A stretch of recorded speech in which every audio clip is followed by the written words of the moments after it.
오늘 우리에게 주시는 하나님의 말씀은 사사기 6장의 말씀입니다. 앞선 4장, 5장에서는 하나님께서 이스라엘을 압제하던 그 하솔왕 야빈으로부터 이스라엘을 드보라, 바락이라는 두 사람을 통해서 구원하신 그런 내용이 기록되어 있습니다. 6장에서는 이제 하나님께서 놀랍게 구원하셨으니까 하나님께 순종했다, 하나님을 잘 예배했다, 이런 스토리가 좀 이어지면 좋을 것 같은데 전혀 그렇지 않았습니다. 이스라엘 백성은 평안하니까 또다시 하나님 앞에 악을 범했습니다. 악을 행했습니다. 우리 1절 말씀 제가 읽어보겠습니다. 이스라엘 자손이 또 여호와의 목전에 악을 행하였으므로 여호와께서 7년 동안 그들을 미디안의 손에 넘겨주시니. 이스라엘 자손은 또다시 하나님 목전에서 악을 행하였고 그로 인해 하나님께서는 7년 동안이나 그들을 미디안 사람들의 손에 넘기셨습니다. 미디안으로 인해서 이스라엘 백성들은, 이스라엘 자손들은 비참해졌습니다. 미디안은 이스라엘이 파종한 때면, 씨를 뿌릴 때면 올라와서 저 북쪽에 있는, 이스라엘 북쪽에 있는 이스라엘 최대 곡창 지역인 이스르엘 평야에서부터 해안 평야에 위치한 가사까지 토지 소산을 모두 다 진멸하였습니다. 이스라엘 가운데 먹을 것을 남겨두지 않았습니다. 양과 소와 나귀도 남겨두지 않았습니다.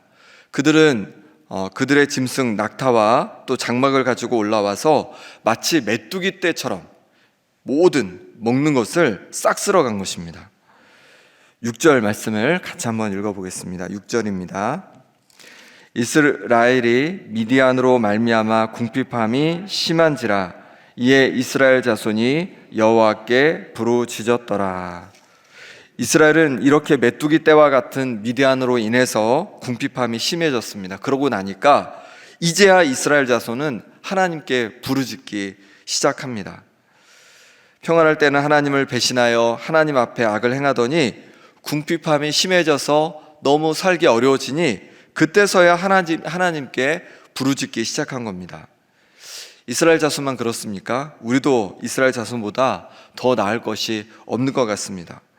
평안하고 모든 것이 잘 될 때는 하나님을 좀 멀리 하다가 또 어려움과 문제가 있으면 하나님을 더욱 찾곤 하진 않습니까? 이스라엘 백성들이 이렇게 하나님께 부르짖으면서 도움을 구하기 시작하자 하나님께서는 일하기 시작하십니다. 두 가지로 일하기 시작하시는데, 먼저 하나님께서는 이스라엘 자손이 고난당하는 이유가 무엇인지 분명히 한 선지자를 보내셔서 설명해 줍니다.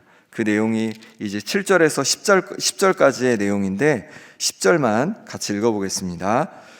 내가 또 너에게 이르기를 나는 너희 하나님 여호와이니 너희가 거주하는 아모리 사람의 땅의 신들을 두려워하지 말라 하였으나 너희가 내 목소리를 듣지 아니하였느니라 하셨다 하니라. 아멘. 하나님께서는 미디안을 통한 이런 고난이 발생한 원인을, 왜 그렇게 미디안을 통해서 고통을 당하는지를 분명히 알려주시는데, 그것이 뭐냐면 그들이 하나님을 배신하고 하나님의 음성을 청종하지 않았기 때문에 이런 고난을 당하게 된 것이다, 이렇게 말씀하시는 겁니다. 우리도 우리에게 고난이 다가올 때 가장 먼저 해야 될 것은 무엇이냐면 우리 자신을 돌아보는 것입니다. 내게 왜 이런 고난이 왔을까? 내가 혹 하나님의 말씀을, 하나님의 뜻을 거슬러서 살거나 그렇게 행동하고 있는 것은 아닌가? 내 멋대로 살고 있는 것은 아닌가? 우리 자신을 돌아보고 또 그 돌아봤을 때 우리의 부족함이 보인다면 하나님 앞에 회개하는 것입니다. 그럴 때 하나님께서 우리를 통해서 놀라운 회복의 은혜들을 부어주실 줄 믿습니다. 이스라엘 백성들이 이렇게 하나님께서 선지자를 보내셔서 그들의 잘못을 깨닫게 해주시고 그로 말미암아 그들의 잘못을 회개하며 나아갔을 때 이제 이스라엘을 회복하는 역사를 시작하십니다. 그 회복하시는 역사가 11절에서 7장까지 아주 길게 이어집니다. 하나님께서는 이스라엘을 미디안에서 회복하시는 그 구원을 기드온이라는 한 사람을 통해서 이루십니다. 그럼 어떻게 기드온은 하나님께 쓰임받는 인생이 되었겠습니까? 오늘 말씀을 함께 살펴보면서 우리도 하나님 앞에 쓰임받는 인생이 될 수 있길 바랍니다. 첫 번째는 바른 정체성을 가질 때 하나님께 쓰임받는 인생이 됩니다. 기드온의 처음 모습은 승리를 가져다 줄 위대한 지도자의 모습이 아니었습니다. 좀 실망스러운 모습이었습니다. 11절 말씀 제가 읽어보겠습니다. 여호와의 사자가 아비에셀 사람 요아스에게 속한 오브리에 이르러 상수리 나무 아래에 앉으니라. 마침 요아스의 아들 기드온이 미디안 사람에게 알리지 아니하려 하여 밀을 포도주 틀에서 타작하더니. 기드온의 첫 모습은 어떤 모습이냐면 겁쟁이의 모습이었습니다. 미디안 사람을 피해서 몰래 그 밀을 포도주 틀에서 타작하고 있는 그런 모습이었습니다. 그때에 여호와의 사자가, 천사가 나타나서 이렇게 기드온에게 말합니다. 큰 용사여, 여호와께서 너와 함께 계시도다.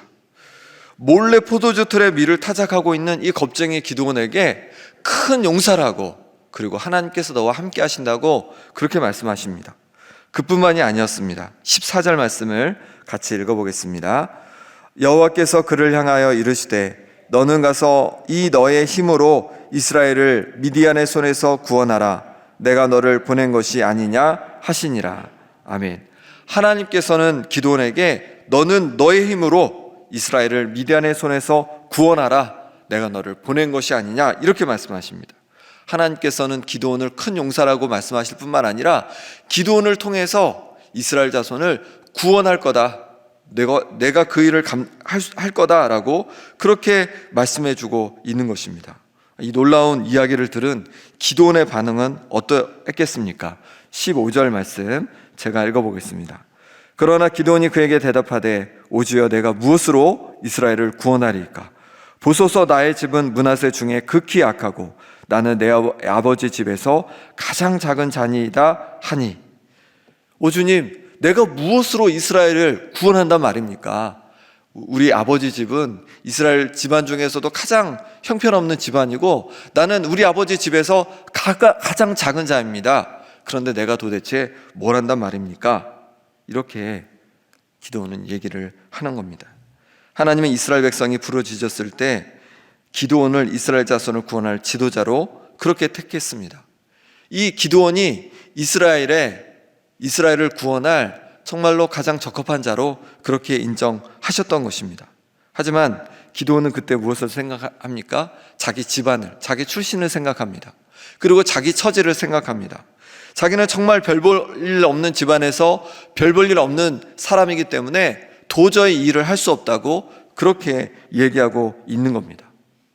기드온을 향한 하나님의 생각과 기드온을 향한 기드온 자신의 생각이 완전히 달랐던 것입니다.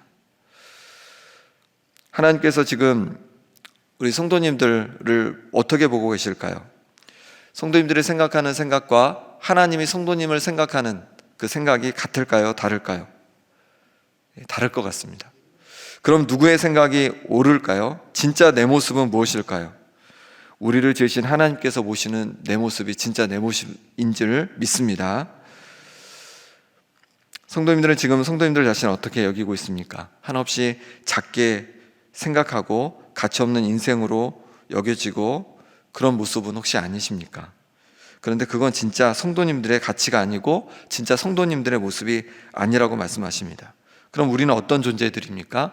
로마서 8장 32절에 보니까 자기 아들을 아끼지 아니하시고 우리 모든 사람을 위하여 내주시니가 어찌 그 아들과 함께 모든 것을 우리에게 주시지 아니하겠느냐 말씀하셨습니다. 하나님께서는 성도님을 위하여 자기 아들 예수님을 아끼지 않고 내어주신 분이십니다. 우리는 얼마짜리냐면 바로 예수님짜리입니다. 예수님짜리. 그만큼 우리를 소중히 여기시고 사랑하시고 존귀하게 여기십니다. 때로 세상을 살다 보면 사람들이 내게 함부로 대할 때, 또 인생의 어려움을 당할 때 우리는 정말로 별 볼 일 없고 가치 없는 인생처럼 그렇게 내 자신이 느껴질 때가 있습니다. 하지만 우리는 어떤 존재들이냐면 하나님께서 자기 아들을 대신해서 내어줄 정도로 그렇게 존귀하고 귀한 사람들인 줄 믿습니다. 이렇게 존귀한 자들일 뿐만 아니라 하나님께서 기드온을 사용하신 것처럼 하나님 나라를 위하여 우리를 놀랍게 사용하기를 원하십니다. 기드온을 통해서 이스라엘을 구원하신 하나님은 이제 우리를 통해서 이 광야 땅을 구원하고 이 나라와 이 민족을 구원하고 세계를 구원하기를 원하십니다. 과연 이 일을 우리가 할 수 있겠습니까? 이 의심은 기드온의 의심이었습니다. 그때 하나님께서 다시 기드온에게 말씀해 주십니다. 16절 말씀 같이 읽어보겠습니다. 여호와께서 그에게 이르시되 내가 반드시 너와 함께하리니 내가 미디안 사람 치기를 한 사람을 치듯 하리라 하시니라. 아멘. 하나님께서는 다시 이제 반드시 함께 하신다고 말씀해 주시면서 미디안 사람 치기를 한 사람 치듯 하실 것이다 라고 말씀해 주십니다. 기드온은 이 말씀에, 이 하나님의 말씀에 어느 정도 용기를 얻었습니다. 하지만 이 말씀이 정말 하나님께서 하신 말씀인지 표증이 필요했습니다. 기드온은 예물을 가지고 올 테니까 여호와의 천사에게 잠시 기다려 달라고 합니다. 그리고 가서는 무교병과 또 고기와 국을 준비해서 상수리 나무 아래에 있는 여호와의 사자에게로 가지고 갑니다. 여호와의 사자가 그것을 바위 위에 놓고 국은 부으라고 합니다. 그랬더니 그때 여호와의 사자가 자신의 지팡이 끝을 바위에 대니까 그때 바위에서 음식에 갖다 대니까 그때 바위에서 불이 나와서 그 음식들을 모두 살라 버렸습니다. 그리고 여호와의 사자는 온데간데 없이 사라져 버린 겁니다. 이에 기드온은 지금까지 자신에게 말한 분이 여호와의 사자, 하나님의 사자인 것을 확신하게 되었습니다. 우리는 어떻게 우리의 정체성, 내가 누구인지를 확신할 수 있을까요? 하나님의 말씀이 내게 들릴 때, 하나님께서 내게 말씀하실 때 우리는 우리 자신이 누구인지를 확신하게 되고, 그럴 때 하나님 앞에 쓰임받는 인생이 될 줄 믿습니다. 하나님께서 말씀하실 때, 하나님께서 성경을 통하여서 또 때로 사람을 통해서 우리에게 말씀하실 때 그 말씀 앞에 사명을 발견하고 또 하나님 앞에 귀하게 쓰임받는 인생 되시길 바랍니다. 두 번째로 말씀 앞에 우상을 제거할 때 쓰임받는 인생이 됩니다. 하나님께서는 자신의 사명을 확신한 기드온에게 먼저 우상을 제거하라고 말씀합니다. 25절 말씀 같이 읽어보겠습니다.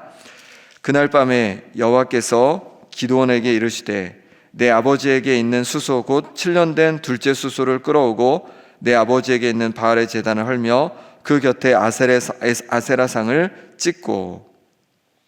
그 당시 기드온 아버지 요아스는 바알의 제단을 가지고 있었고 아세라상도 있었습니다. 가나안 땅의 우상들을 집안이 함께 그렇게 숭배하고 있었던 것입니다. 이 기드온의 집안만 그랬겠습니까? 이 이스라엘 백성들이 가나안 땅에서 가나안의 그 우상들을, 바알 우상들을, 아세라 우상들을 함께 섬기고 있었던 것입니다.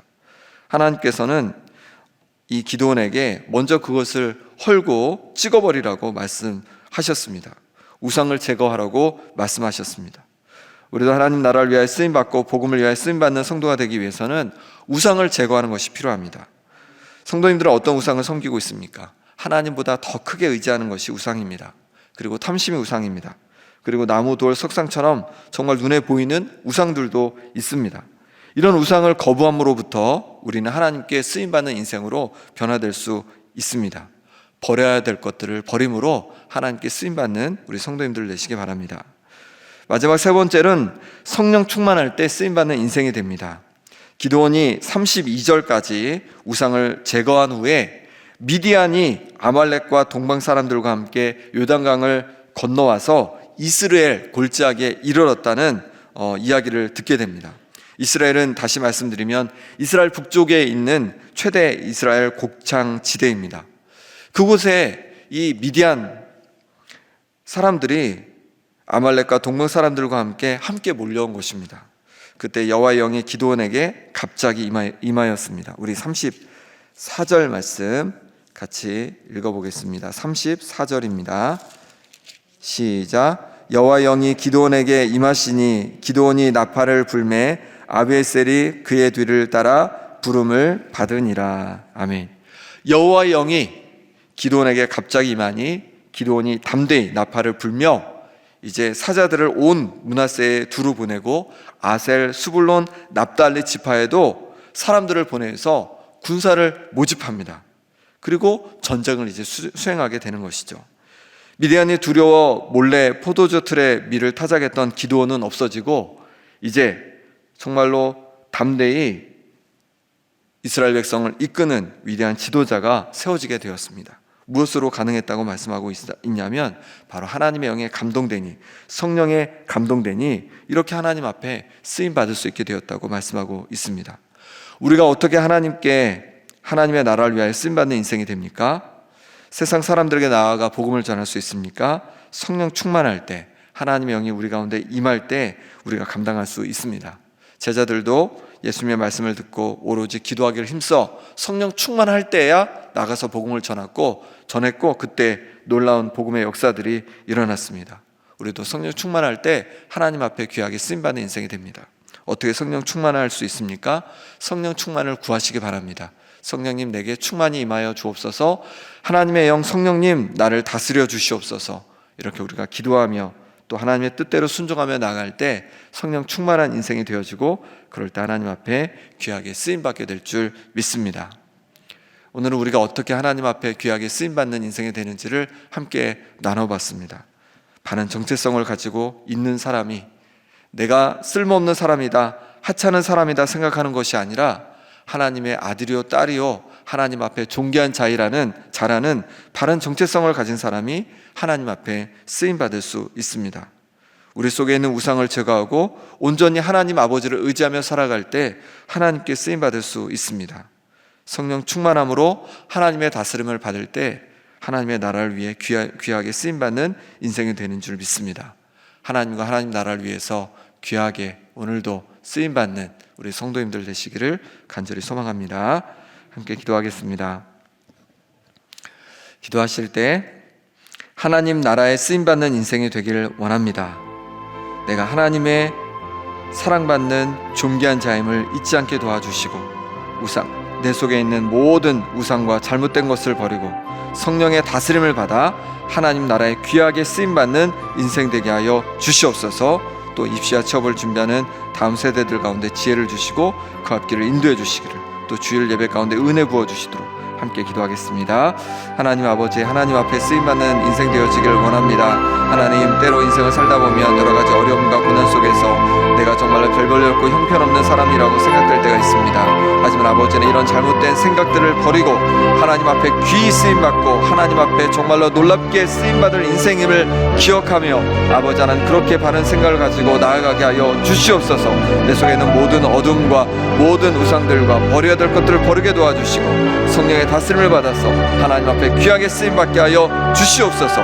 입시와 취업을 준비하는 우리 다음 세대들 가운데 지혜를 주시고 그 앞길을 인도하여 주시며 하나님 앞에 쓰임받는 인생들 되게 하여 주시옵소서. 내일 귀한 주일 예배 가운데 은혜 부어 주시기를 원합니다. 목사님 가운데 또 교육자들 가운데 말씀으로 준비하고 선포할 때 함께하여 주시고 예배를 사모함으로 온 성도들이 나와서 말씀 앞에 아버지 하나님 예배 앞에 새로워지는 역사가 있게 하여 주시고 하나님께서 역사하심을 보게 하여 주시옵소서. 도와주시옵소서. 하나님 아버지, 하나님 나라에 쓰임받는 인생이 되어지기를 원합니다. 내가 쓸모없는 사람처럼, 내가 하찮은 사람처럼 생각될 때가 있지만 하나님께서 우리를 존귀히 여기셔서 당신의 사랑하는 아들까지 내어주셨음을 기억하게 하여 주시고 그래서 존귀한 자임을 잊지 않고 살아가게 하여 주시옵소서.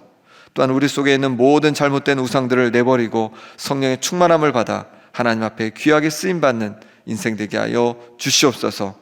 입시와 취업을 준비하는 다음 세대들 가운데 지혜를 주시고 그 앞길을 인도하여 주시며 하나님 앞에 쓰임받는 인생으로 세워 주시옵소서. 내일 귀한 주일 예배 가운데도 은혜 부어 주셔서 말씀을 전하시는 목사님과 교육자들을 붙잡아 주시고 귀한 말씀과 예배를 통해서 온 성도들이 영혼의 만족을 드리고 마음껏 하나님께 영광 돌리는 인생 되게 하여 주옵소서. 예수 그리스도 이름으로 기도하옵나이다. 아멘.